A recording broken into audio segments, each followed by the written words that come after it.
Hey, Vino, how are you? Welcome back, you may.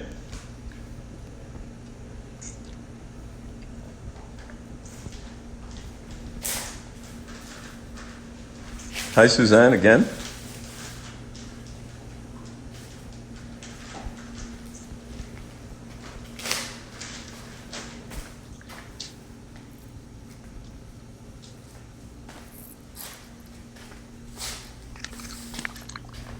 I'm sorry. Suzanne, how are you? I'm great. Can you hear me now? I can hear you and I can see you, but you're like kind of at cross purposes. Okay. You want profile. There you go. Exactly, I'm exactly. sorry. I'm No, sorry. no problem at all. You look wonderful. How are you doing? I feel great. Thank you. How are you doing? I'm not doing too badly myself. How are you going through the lockdown? Are you guys locked down there Yeah. in the But Colorado area? yeah, but the good thing about being here is that we're able to uh, hike. I live in the mountains, and it's just so wonderful to be able to get out every day. Of course, today we've got about 6 inches of snow already. Uh, And but we go to takeout. We always say we're going out to dinner when it's really just to go get some takeout from our favorite places. We were able to get to move about 15 cases of wine the other day, actually 18 cases from Cotabayo, and help the importer out here, Zach Locke. So we can go to the go to the liquor store and stuff. So we're doing okay. Thanks. Wonderful, wonderful. You guys are lucky in that regard. You have all the great blue yonders or the great white yonders Yeah. that you can go hide in. Thank you. Welcome, to this session. And there's Hi, Susan. Hey, Parlo. Carla. Hi. How are you? I'm great. Thank you. Good to see you. Good seeing you too. You look beautiful. Oh, thank you. I did remember how to put on lipstick and makeup. I haven't in Take a care. while. Yeah. So we might as well get started. Keith Edwards here, Orlando native, living here now. Wine Miss on a Beam as the blog site. Wine ORL as the handle on Instagram. Here Mhm. chatting with Suzanne about the things. She's a lover of things Piemontes, and we are going to talk about her experience there in Piedmont, the book that she wrote about the families there, and how her perception from an insider's view of how the folks there are affected by COVID-19. And as we go through the process, you are going to learn a lot more about Suzanne. So I won't ask her to introduce herself at this point. So, Suzanne, let's begin by talking, giving us some background of, prior to your going to Europe, what was your, kind of raison d'etre? Raison d'etre in life in general. um, Jack of all trades, master of none. No, I'm an attorney, a recovered attorney, I like to say, after I discovered Piemonte. Yeah. Um, but we were living in Europe since the late 80s. And after I finished law school, we were there full time. And back, I would say in the late 1990s, I was working at Swiss Re in Zurich, which is a reinsurance firm. And so many of my colleagues were going down to this place called Piemonte, I'd never heard of before. And when all the Americans were headed to Tuscany, and being somebody that likes to go that way when everybody's going that way, I went ahead and went to Piemonte at the urging of my colleagues. And so that was my first experience with them, but I continued to work. And it wasn't until I came back to the States in '07 full time that I realized that practicing law in a tiny town up here, a resort town, which is very busy only part of the year, after being in a big corporate environment, was not going to be for me, not at all. And so I started writing in 2012, and I had a column in the paper.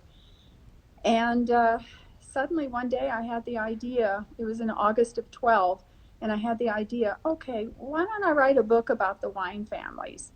The wine family women specifically, because I had seen over the years, at that point it was just under, oh gosh, it must have been 14 years since I'd been there for the first time, and I thought, wow, this is really incredible. These are amazing stories, because you look at the Grasso sisters, you know, three daughters that Giulio and Luciana Grasso had at Catabaio, and if he had had those three daughters back in the early part of the 20th century, we wouldn't have Catabaio today, probably, because all of the women did not inherit. It was very unusual for them to inherit. And they would usually go to work in their husbands' wineries and farms.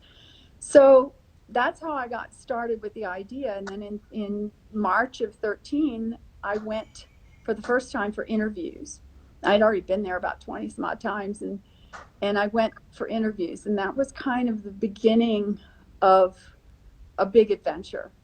And towards the end of those 10 days is when I met Chiara Boschis. And probably if I hadn't met Chiara, I don't know if I'd be sitting here today talking to you about the book. Yeah. Because she was really... Let me just step back a little bit. And by the way, Ryan Opaz, welcome. Sassy Italy, welcome.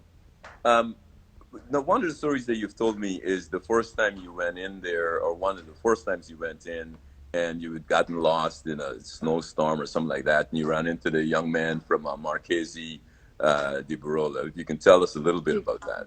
Yeah. Marchesi di Grezi. Oh, it was yeah, fog. It was, ironically, it snowed that trip. That was in November of 2000, and it had snowed. But I had to take a break from the trip to go back to Zurich for some meetings, and then I returned. And we were looking for a 1995 Marchesi di Grezi Barbaresco Martinenga. You know, we were very new to the Nebbiolo grape, having been to Burgundy quite a bit, you know, so Pinot Noir was kind of our grape. And of course, living in Switzerland, it was Fondant and Dole and Gamay, which is Gamay. Mm-hmm. So this was a big experience, and we loved the wine, and we wanted some. And Marisa at the Enoteca Regionale in Barbaresco said, so sorry, we're out of that vintage, and actually we don't have any Martinenga right now, but hey, why don't you go down to the winery?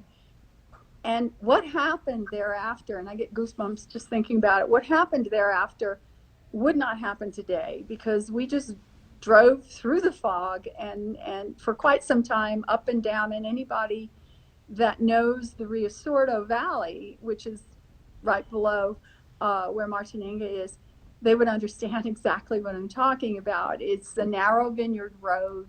There's not much of a shoulder. And the November fog, especially that year, was like, you know, you can't see anything. And the località sign, Martinenga, we missed back and forth. And just at the last moment when we were giving up, we said, okay, let's just go back. And just at the right moment, not a minute too soon, not a minute too late, the fog lifted a little bit, just a little bit, and I could see the sign that was there in those days, Martinenga. And we drove up the road and knocked on the door, and out comes this Kiwi. I discovered, I knew he was from New Zealand because that's what Marisa had said. Oh, there's a guy there that speaks English, and you'll enjoy meeting him and all.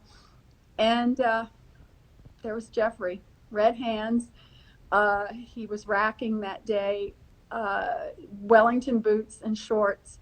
Close my eyes, and I can probably smell what it smelled like that day. Anybody who's been to the wineries at that time of year knows. And little did I know that was the rest of my life right there. That was the moment. Yeah. And you know, that place is so difficult to find. Even the night after we had dinner in at the restaurant, the pre, yeah. So we went there that lunch time to meet him. and That was drove. Jeffrey Chilcott. I'm sorry, I think Jeffrey, I yeah, didn't even Jeffrey Chilcott. And mention so, yeah, Jeffrey's name. yeah. So, and we drove up and down around and couldn't find it. And then we were just about to give up, and then that saw the place up on the hill. And yeah, so it is. I could imagine in fog how much of an issue that was. So, so you decided. So you were here in the U.S. when you decided to write the book, but Yeah. you had a fairly significant number of contacts, and you mentioned Kiara.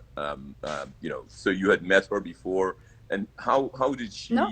How No. did she? No, you had not met her before. No. Okay, so tell us about that. I was, again, this is one But of by those the way, a quick excuse. Jamie, welcome, and Maurizio, welcome also. Please go ahead. Hi, Maurizio. Hi, everybody. No, this is, again, one of those serendipitous moments that has really been my Piemontese adventure. And I know that I'm not alone in that a lot of people, it's just been a question of who they met, when they met them, and their whole life may have changed. And I've heard these stories both from expats and also from other Europeans. Mm-hmm. But it was that trip in March of 13, and I thought I may write a little book about maybe 8, 9 families that I knew quite well. I knew a lot more people, but not that close. And so at the end of the week, I was going over to, always on Saturday, don't we love to go to the Alba Market, yeah. Yeah, I mean, that's just an amazing thing. And it was a cold, dreary day. Yeah. And I went, and then I went over into Barolo to go have lunch at La Cantinetta, thinking I would work on my notes. And also to talk to Murillo about maybe, if he had any ideas. And he wasn't there.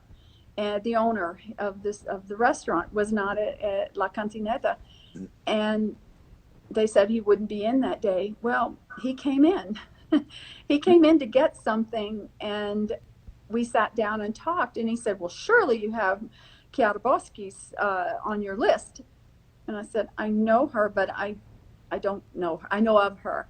Mm-hmm. He said, "Well, come on, let's go across the street and I'll introduce you." So we went across in the cold, misty rain, and she wasn't there. But her brother Giorgio was so kind to give me her card, and I sent her an email. And Chiara answered right away. And I met her she was in London, and I met her a few days later. And that was really another one of those big moments that changed my life, because I was I needed a compass, and Chiara gave me that compass. And we became close friends. And it's her hands that are on the cover of my book. Yeah, yeah. So what was the compass that she gave you? What was that, that North Star that pointed you in the direction that you needed to go? Well, one of the biggest things she did was later on introduce me to Pierangelo Vacchetto, who was my one of the photographers. His son and his daughter Elisabetta and Eugenio are the other photographers. But she just meeting her and talking to her and learning about Giulia Folletti, the last Marchesa di Barolo, those were all very she was Marchesa, I should say, very inspiring stories. She just inspired me. That's probably the best way to put it. And we became friends. I went up on the following trip in June to Castelmagno with her, and just got to know her. And I think she's really indicative of the soul of Piemonte, and particularly the Piemontese women. Yeah. They all look up to her. Right. So I want to talk then a little bit about the book, what's in the book, and stuff like that. But before we do that, could you tell us what that area means to you when you think of Piemonte? What comes to mind? What are the things that make you love the area as much as you do, and as I know that you do? Yeah. The people. The people. The people. Yeah. You asked me when we were emailing back and forth, and we were talking about what are the cultural icons, what are the things about the culture. It's the people. They make it. They are I love the wine. Don't get me wrong. I love the wine. I love the food. Would, but it's really been the people and the relationships that I've developed, and they've opened their hearts to me. So and it's been really hard the last couple of months. If I could just say one thing about what they've been going through before there was even COVID, or let's put it this way, before there was COVID in Europe, they were fighting for their survival in the American market because of the proposed tariffs, 100% tariffs, and part of the Airbus dispute that has been going on for about 15 years. And it's amazing how we were so focused on that, and we really had no idea what was coming.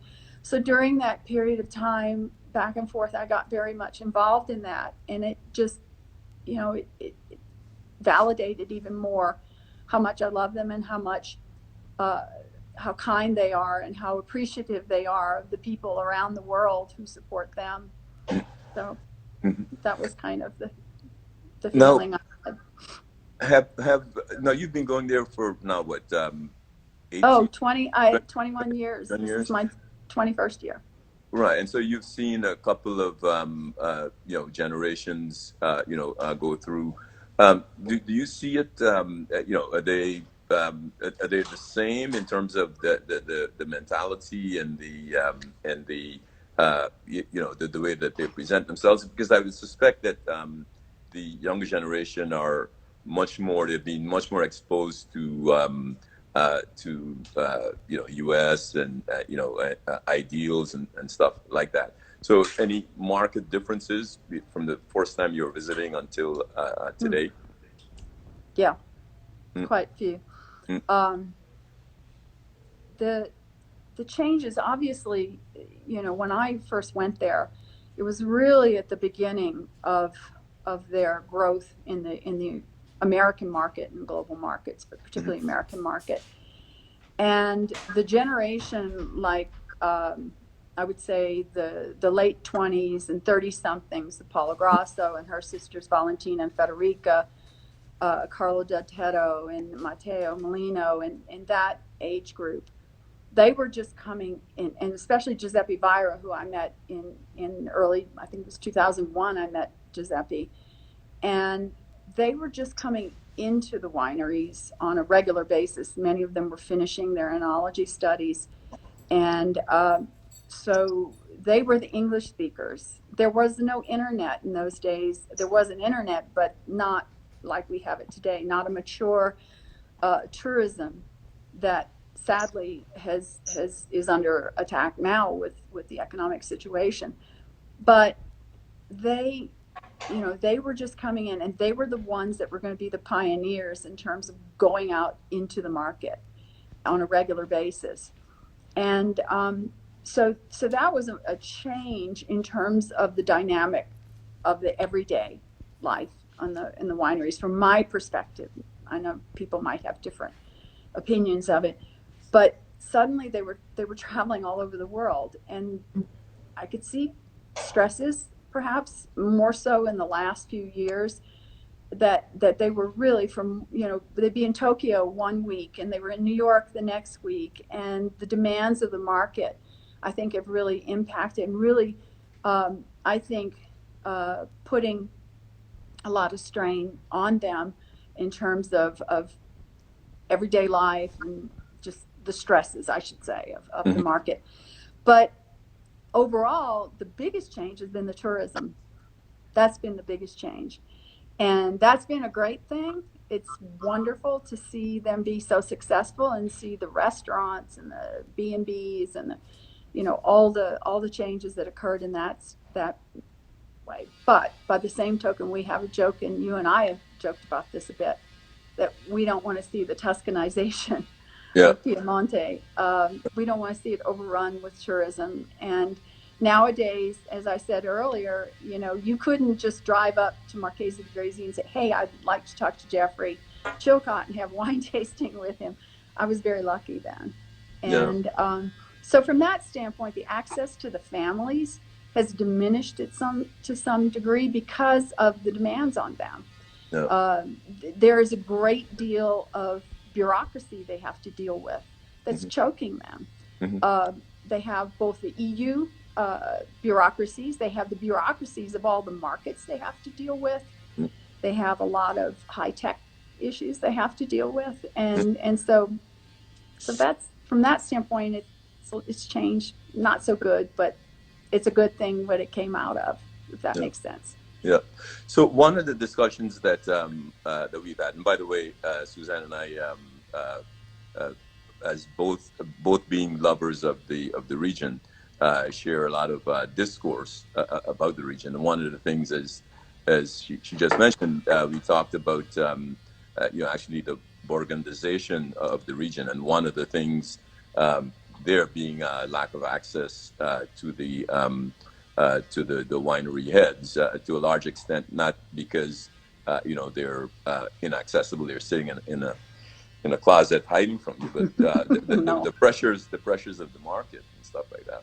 One of the other things that we had spent time talking about was the increasing land prices, and also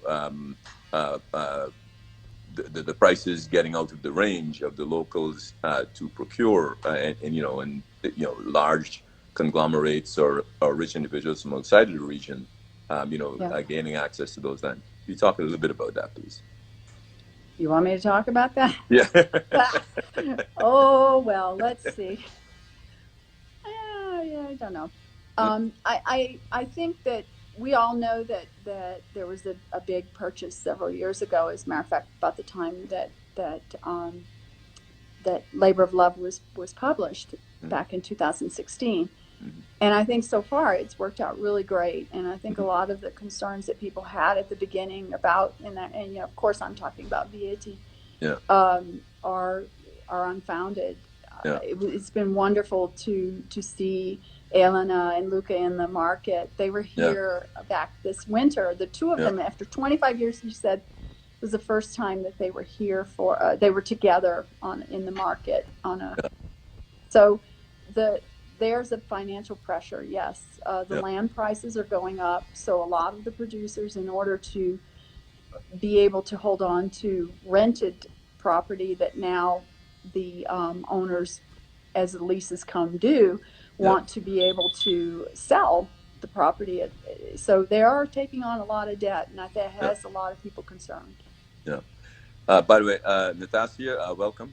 And stepping back to that, I was one of the people who was a little concerned at that time and wrote about it extensively. And so I'm happy that my fears were not justified in terms of especially as it relates to Vietti, the fact that they've been able to maintain the quality of the product, and that never was a concern. But that Luca and Elena retained their input and control of the physical property and I'm sorry. And the wines, I was saying. Yeah, absolutely. There was no doubt that the wines were going to continue to be good because Luca was still there. Yeah. But I think, again, my concerns as a writer and a lover of the region and the people, I was worried about the winery losing its soul. I mean, let's face it, it's their winery. They can do with it what they want. But I hated to see the potential for them to lose the soul of Vietti, and it's been anything but. It's been they are right out there out front, and she tells the stories and he tells the stories, and that's what I love to hear. Yeah. Well, more it was a lot about them, but it was also a lot about the potential for setting a trend. From my perspective, that would change the entire dynamic of the region. That was a big concern. Yeah. No, and so thus far, no, but we'll see what happens after this crisis. Right. The video about orange wine, I'll get back to you later. It's kind of missing, presumed dead, but we'll get back to that. So let's get back to the book. Tell us a little bit about the context and concept and content of the book. Well, the book, it contains 22 chapters of 22 different families, but I like to say there's more families in there because obviously I reference Giorgio Rivetti, and the book opens with a quote from Alberto di Grezi, and Maurizio Rosso was so wonderful to write the foreword for me. So from Cantina Gigi Rosso. So there's a lot of additional families, but it's 22 families that, again, it grew organically. I'd get introduced to a winery, and that winery would tell me, "Oh, but have you met so and so and so and so?"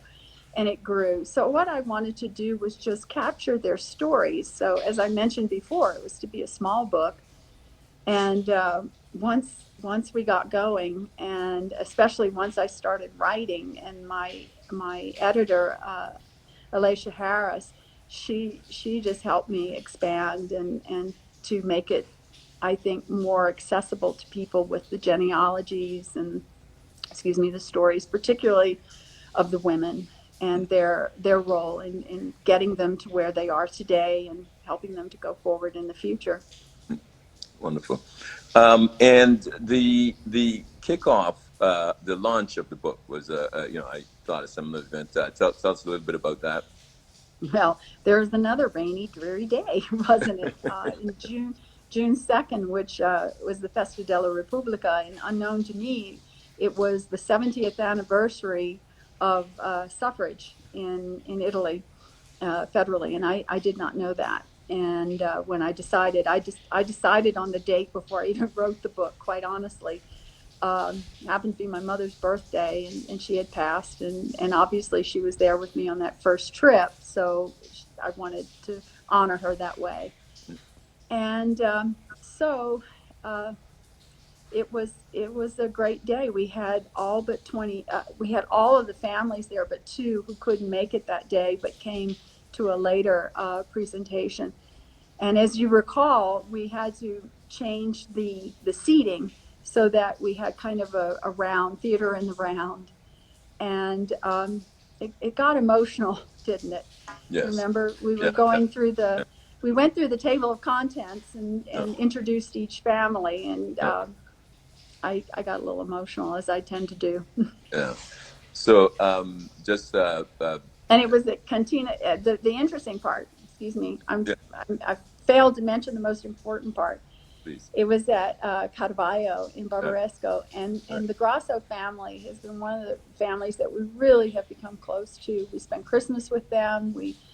When I'm there, I'm not doing anything. I'm ordered by Luciana to have lunch with them. So it was like being amongst family that day to launch the book. And what Suzanne is not saying, it was actually a launch weekend almost, so she had arranged a Yeah, number of visits to wineries. As a matter of fact, we did visit the Vietti Vieti. winery, and Elena took us on a tour of the property. We also had a couple of beautiful lunches and dinners around the place. It was a wonderful evening. Parlo and I were fortunate enough to be able to be a part of that proceeding, and to see the families gathered together there on that launch day, and it was such a coming together.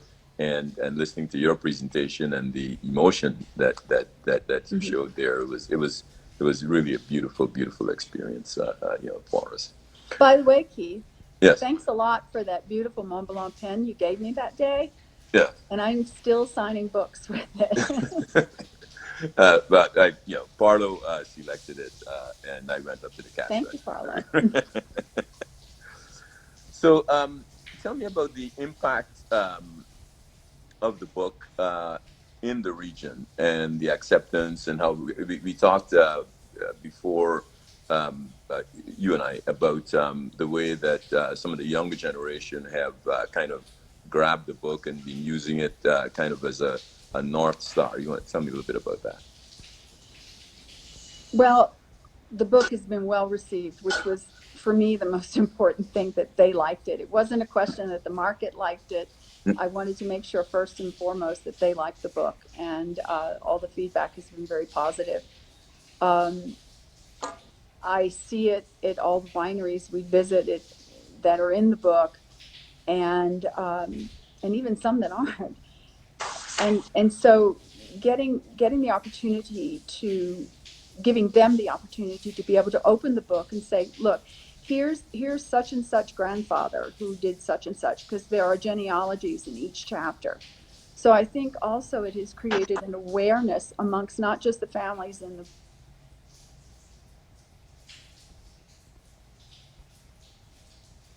book, but other families as well, about their ancestors and being able to capture those stories. And I think now, going through what they're going through, to look back on the early part of the 20th century and going through fascism and Nazi occupation and then Civil War and onward to the poverty they had to come out of, it gives them a great deal of hope and I think inspiration from what I've heard from many of them. Welcome, Laura, Rumbi, Artemis, Yvonne. So you mentioned that it was being used in a university someplace as a part of a curriculum, or was that my imagination? No, actually, oh, great. No, it's not in a university, it's in the high school. And Okay. those of you that are familiar with education in Italy, most of Europe, the high schools are fairly specialized. Like there's the enology school in Alba that they start in their mid. Car del Bio just joined, by the There way. they are. Hi, guys. Yeah. Makes me cry again. No, so thank you so much for bringing that up because it's really, we were talking about that this morning. So there's the language school in Da Vinci, it's the high school where people go to study the languages and the arts. And so I met one of the teachers at the international school, and she had asked me to come over and to read to the classes. And that was really exciting to be able to read to 11 and 12-year-olds who were just learning English. So we had to kind of do translations in English and all. And through that, one of the teachers there also teaches at the language school. So she asked me to come and talk to the school, to her students, and they were in their final year. And it was May of last year when I went. And I got the idea, talking to them, what if my husband and I sponsored a writing contest, an essay contest, which is kind of unknown in their culture, and with a prize, with a monetary prize that obviously would be helpful to them as they finish their high school studies and go into their careers or into university. And the theme of the essay had to be, ironically, to talk about the past and or even the present challenges. The present being, we discussed the tourism, the increase in tourism. What does that mean? It's a good thing. It's a bad thing. What is it? And they had to write about those moments, whichever challenge in since unification that they chose, in English, and talk about how the Piemontese overcame it. And the reason to do this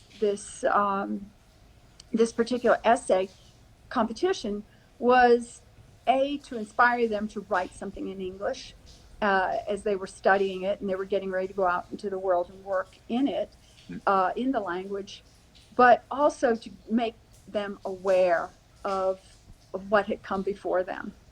And many of them went to speak to their grandparents, and some of them came back to me and said, wow, and this is the same thing with the middle school, the international school I visited, that they had to go back and interview their grandparents over the holidays, the Christmas holidays in 18. And they came back with stories that just really touched me.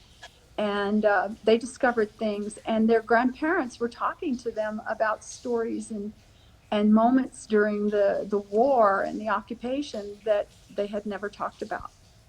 So that meant a lot to me. And so now my book, to get back to your question, my book is used in the curriculum at Da Vinci. and in the English language curriculum. And so that for me is the highest possible use of my book, the highest and best use of my book, to be able to educate. No, I know some of the Kada bio folks are on. Can I you tell me a little bit about, tell us a little bit about, because I know this is one of the singular, estates, for you. Tell us a little bit about what this estate means to you and the relationship with them. with the Grasso family. Yes. I'm really blessed that I'm close to many of the families, and the book has helped me get even closer to more and to have that kind of trust. We met the Grassos around 2003, 2004, and actually it was Danny, my husband, and who met Valentina and Federica, the middle and the youngest of the three daughters. And I think we were discussing that. I think Federica was 12 and Valentina was 14 or 15, pouring wine at a tasting, at a Barbaresco tasting, with a bunch of men in the room. They were the only women, and they were in their teens. Federica wasn't even a teen yet. And just imagine that in America. But needless to say, we got to know the family, and we represented the family here in Colorado. We imported their wines. And over time, we just started spending, they still remember that day. We just started spending more time with them and getting to know the family better. And in 2008, they were so sweet to host, or to let me host their surprise birthday party for my husband's 70th birthday. The Grassos, they've been so kind. I'll come up with something and say, hey, why don't we do this particular party or launch of a book? And they're always so sweet to support me and to really welcome us into the family. And so we've spent Christmases with them and just gotten to know them, gone through their heartaches of losing Ernesto and Fiorentina, the Nono and Nona of the girls. And so just through the years, we got to know them, and they're very special. They're very special to us. Wonderful, wonderful. You mentioned nonas. Can you talk a little bit about the importance and the role of nonas in that environment? Very much so, because let's go back to the Grassos for a minute, because it's something I haven't really talked about, but I've been able to watch.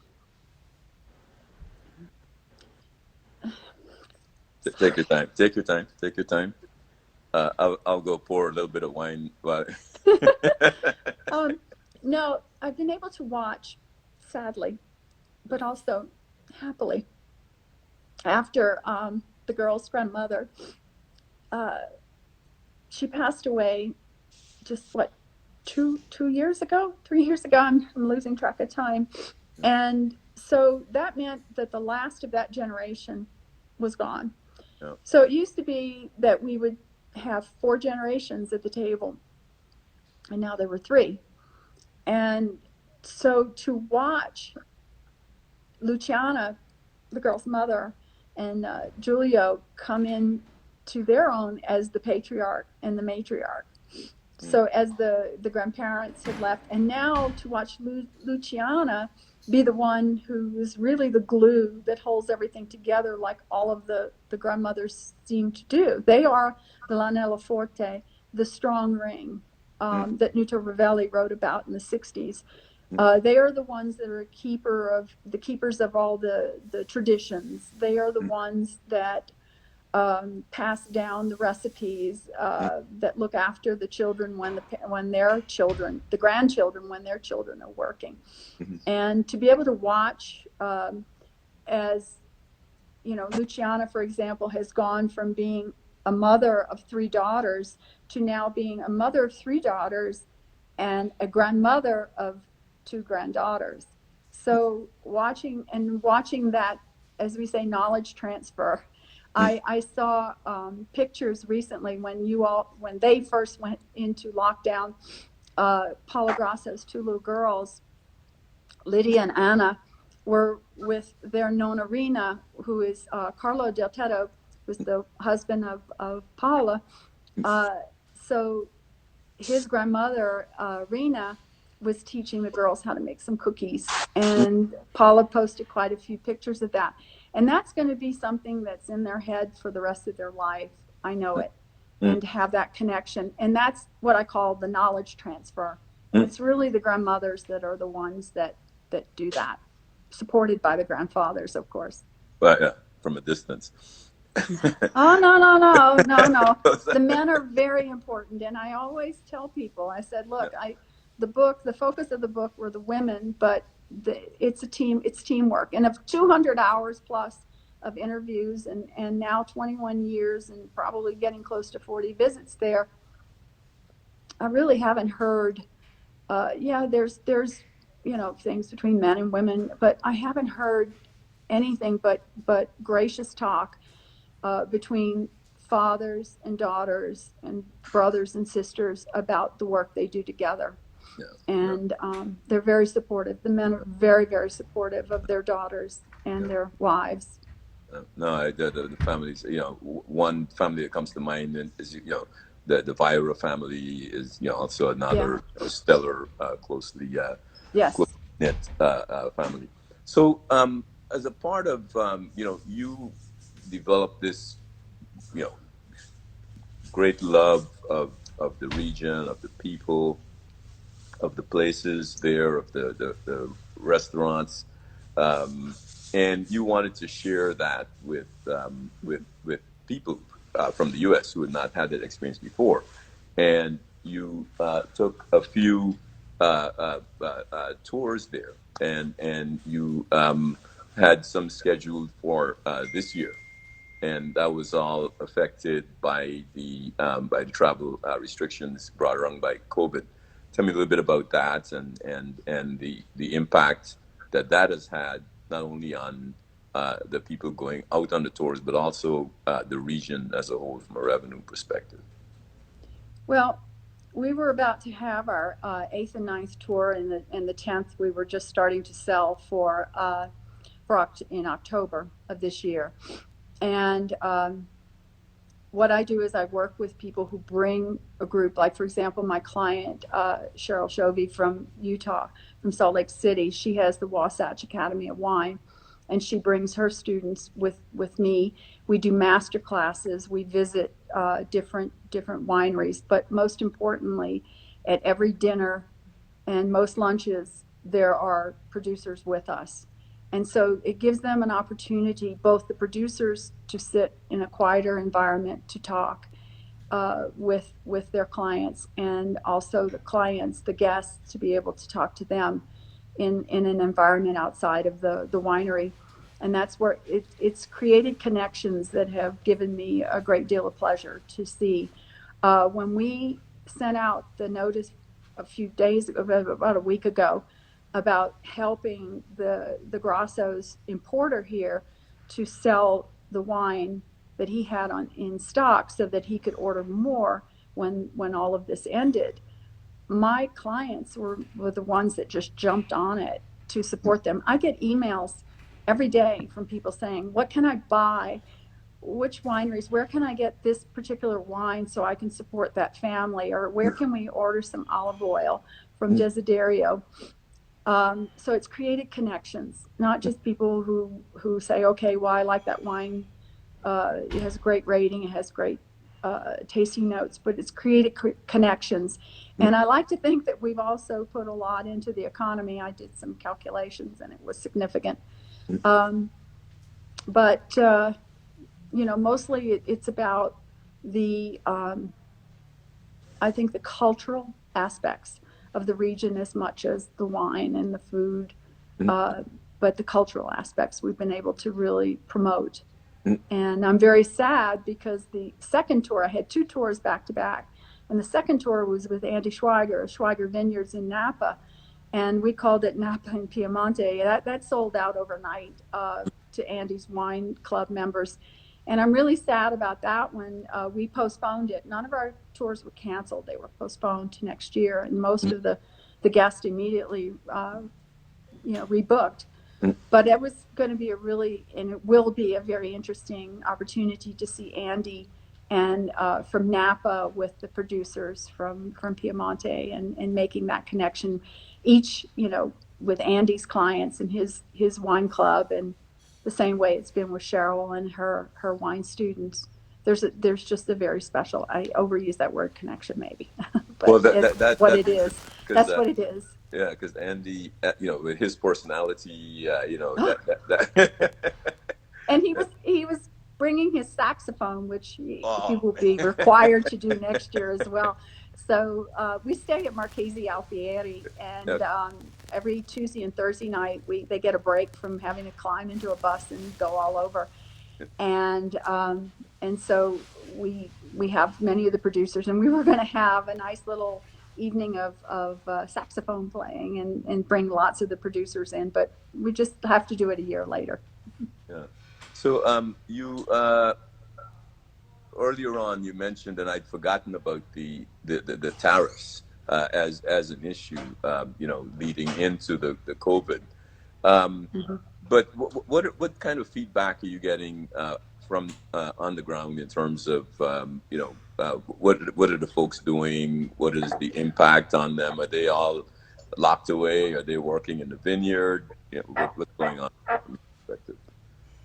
They it's funny when they first went into the rabbit hole, as I say, under lockdown. Nadia Curto, who is an Annunciata, she had warned me. She said, "You better get ready. This is coming your way. This is terrible," and all that. And I was like, "Yeah, okay, whatever." And I told her later, "I'm glad I listened to you eventually." But at the beginning, it was very emotional for me. I mean, you saw on Facebook. I was really so sad for them after, just when the orders were starting to come in, because we had some resolution tabling of it, carousel of the tariffs until August, but it gave them some breathing room to be able to get the orders and send the orders without the threat of the tariffs occurring between the winery and customs, which would have been devastating to the importers. And so I was in contact with a lot more of them than we went underground as well. But I'm in daily contact with many of them. And I'll give you an example. Daniela Roca told me that she's in the vineyards for the first time in years. I mean, Daniela handles a lot of the marketing. She's handling a lot of the tastings along with her sisters, with Monica. And Paula is over into the winery part of it and in the vineyards. But now Daniela gets out. She's sad that she's not seeing the clients, and I hear this from all of them. They're sad, obviously, that economically they're facing a great unknown, and that is a great concern to them going forward, obviously. But they do miss their clients. And so I see there's some questions on the Yeah, so tariffs. this one says the Italian tariffs are only on food products such as cheese, right? Do we tariff Italian wines now too? Not at this time. I mean, there may be, and I honestly do not know. I don't believe there's any tariff. There's always the excise tax, Right. but there's Paula answering. There's no Italian wine tariff now. Yeah. And But after it was close. It was in the air, and there it was was very a close, significant and lobbying effort. It wasn't just Italy. It was all of Europe, Europe, yeah. the European Union, and it was most of the agricultural products and quite a few of the other products. A lot of the building materials that we get from Italy, such as stone and marble and things like that. It would have been just devastating. But what happened on the 14th of February, just as the rest of the thing was about to explode, they were tabled. It's known as carousel until August.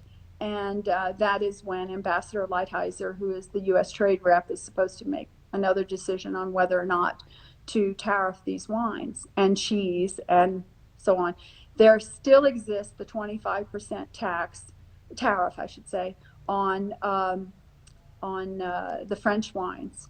That started on October 3rd, I think it was, right after the WTO announced that the U.S. could, in fact, enact punitive tariffs on the European Union in that Airbus case. Out of all of that has come the U.S. Wine Trade Alliance, which was born on Facebook and became kind of a rallying point for people, both bringing in the producers from Europe and also the importers and retailers here that would have just been devastated by that. So, you know, it was really quite something to see. Yeah, and thank you for beating me over the head to sign up with that group. Yeah, they've done amazing things. They really Yeah. have. They plied the halls of Congress for weeks and weeks, Yeah. and we had a meeting in New York about the same time as the Barolo Barbaresco World Opening, which was a huge expo at the beginning of February. Yeah. So a lot of efforts. Yeah. So, you know, it's amazing. Time has flown by. You are such a great storyteller. I mean, I should do too this. much. I should do this every day. You're so But sweet, but I really appreciate everybody's attention. I could talk the legs off a coffee table about this, and I just appreciate so much this opportunity. And if anybody has any questions, no, but I just want to ask you one more before we throw it to the floor. You know, what are you looking forward to doing when you get back there? Who are you looking forward to seeing? What are the places you know, you want to go to? The things you want to do? You know, once this closes down. well, we formed a little group called the Labor of Love Society, and Alberta de Grazy is our official chairman of the board, and we meet at Cokie Wine Bar. And so, what I can't wait to do is to get back and have a Labor of Love Society meeting. It's the one opportunity where all the producers who are free come over and just have a glass of wine and talk and eat some of Kokie's great, you know, Masika, his chef's food. We have a great time, and they talk in ways that they are not able to do when they see each other at expos. And so I can't wait to get back to have a Labor of Love Society meeting and to see everyone, just to see everybody, and to get back to the restaurants, of course, see all my friends there. Yeah. So Sassy Italy is asking, you know, can you discuss some of the stresses the producers anticipate for 2020 and beyond? Oh, And you know, climate change comes to mind. He says, you know. you know, the person is best to answer those questions. That you should really organize a little Instagram live with is Marina. Oh God! Suddenly I had a blank. Marina Marcarino at Punset. She's really the one that I always go to when I have questions like that, and also Daniela Roca, who is very much involved with Green Experience. I really think that they can speak to that best. Okay, I think so I'll as probably, far as the challenges for 2020, just surviving this. Yeah, yeah. So Suzanne, if you can, at your convenience, send me like a contact information for those two persons that you mentioned. I'd really appreciate getting in touch with them. Listen, these Instagram tends to drop you, you know, like on the hour. So I don't want us to be rude and leave you hanging. Thank you so very much for doing this. This has been wonderful. It's been really, really great. Thank you so very much. Thank you. It was great. Wonderful. Thank you so much. Okay. Bye-bye. Bye. Take care, everybody. Stay healthy. All right. Bye.